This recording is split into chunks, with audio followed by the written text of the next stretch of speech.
বাইরে প্রচণ্ড বৃষ্টি হচ্ছিল, বিদ্যুৎ চমকাচ্ছিল। রাসেল নিজের বিছানায় ঘুমিয়েছিল, কিন্তু তার চেহারা দেখে বোঝা যাচ্ছিল সে ভীষণ ভয় পেয়েছে। ঠিক তখনই হঠাৎ খুব জোরে একটি বিদ্যুৎ চমকালো। তার ঘুম ভেঙে গেল। রাসেল বিছানায় উঠে বসল। তার খুব পিপাসা পেয়েছিল। সে বিছানা থেকে নেমে এক গ্লাস পানি পান করল। পানি খাওয়ার পর হঠাৎ তার মনে হলো যেন কেউ খুব দ্রুত তার পেছন দিয়ে চলে গেল। সে ঘুরে তাকালো, কিন্তু সেখানে কিছুই নেই। তবে তার চোখ পড়ল ঘরের আয়নার দিকে। সেখানে সে নিজেকেই দেখতে পাচ্ছিল। হঠাৎ সে লক্ষ্য করল তার পেছনে একটি অদ্ভুত ছায়ামূর্তি দাঁড়িয়ে আছে। ভয়ে সে দ্রুত পেছনে তাকালো, কিন্তু সেখানে কেউ নেই। আবার সে আয়নার দিকে তাকালো। এবার সে নিজেকে দেখতে পেল না, বরং সেই ছায়ামূর্তিকেই দেখতে পেল। চেহারাটা ছিল ভয়ঙ্কর আর শরীরটা অনেক লম্বা। হঠাৎ সেই ছায়ামূর্তিটি তার শরীরের ভেতরে ঢুকে পড়ল। রাসেল ভয়ে চিৎকার করে উঠল। তার চিৎকার শুনে তার বাবা মা দৌড়ে রুমে এলেন। তারা দেখলেন রাসেল ভয়ে কাঁপছে। রাসেলের মা তার গায়ে হাত দিয়ে বুঝতে পারলেন তার প্রচণ্ড জ্বর এসেছে। জ্বরে তার শরীর পুড়ে যাচ্ছে। তিনি তাকে জ্বরের ওষুধ দিলেন। রাসেল তা খেয়ে নিল।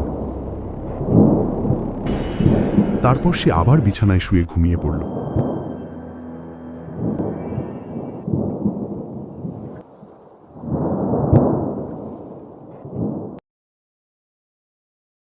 সকাল হয়ে গেল। রাসেলের বাবা বারান্দায় দাঁড়িয়েছিলেন। হঠাৎ তিনি শুনলেন মুরগিগুলো অস্বাভাবিকভাবে চিৎকার করছে। তিনি দ্রুত সেই দিকে ছুটে গেলেন, কিন্তু সেখানে গিয়ে যা দেখলেন তা বলার মতো নয়। তিনি দেখলেন রাসেল মুরগিগুলোকে ছিঁড়ে ছিঁড়ে খাচ্ছে, যেন কোনো হিংস্র পশু। তিনি দ্রুত রাসেলকে ধরে একটি ঘরের মধ্যে বন্ধ করে দিলেন।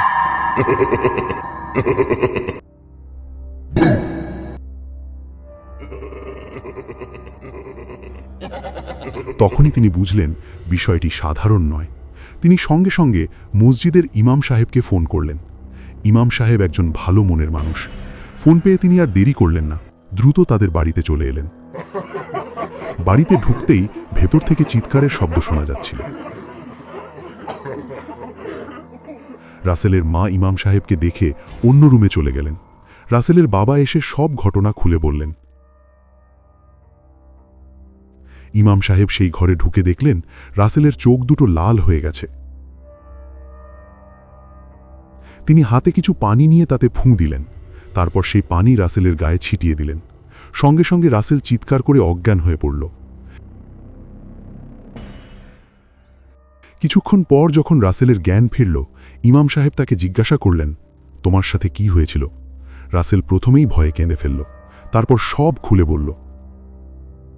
প্রতিদিনের মতো সে প্রাইভেটে যেত আমবাগানের রাস্তা দিয়ে। একদিন বাড়ি ফেরার সময় সে একটি আম গাছের দিকে তাকিয়ে দেখল অনেক আম ঝুলছে। তার মনে হলো কয়েকটা আম ভেঙে নিলে ক্ষতি কি? আম ভাঙতে ভাঙতে সন্ধে নেমে এলো। সে অনেকগুলো আম ভেঙে ব্যাগে ভরে নিল। এরপর সে বাড়ির দিকে রওনা দিল। কিন্তু ততক্ষণে বেশ রাত হয়ে গেছে। অন্ধকারে ঠিকমতো কিছু দেখা যাচ্ছিল না। জঙ্গলের ভেতর থেকে ভয়ঙ্কর সব আওয়াজ আসছিল, যা তাকে ভয় পাইয়ে দিচ্ছিল। হঠাৎ সে লক্ষ্য করল রাস্তার পাশে একটি মহিলা বসে আছে। জঙ্গলের ভয়ঙ্কর শব্দে সে ভীত ছিল, তাই মহিলাটিকে দেখে একটু সাহস পেল। সে ধীরে ধীরে মহিলার দিকে এগিয়ে গেল। কাছে গিয়ে ডাক দিল, কিন্তু মহিলা কোনো উত্তর দিল না। 2-3 বার ডাক দেওয়ার পরও কোনো সাড়া পেল না। তখন সে আরও কাছে গিয়ে জিজ্ঞাসা করল, আপনি এখানে কি করছেন? ঠিক তখনই মহিলা উড়ে তার দিকে তাকালো, কিন্তু সেটা কোনো মানুষ ছিল না। তার জিভ অস্বাভাবিকভাবে বড় ছিল আর চোখ দুটো পুরো লাল। এ দৃশ্য দেখে রাসেল ভয়ে দৌড়ে বাড়ি চলে আসে। এরপর ইমাম সাহেব জিজ্ঞাসা করলেন, তারপর কি হয়েছিল? রাসেল আবার কেঁদে ফেলল।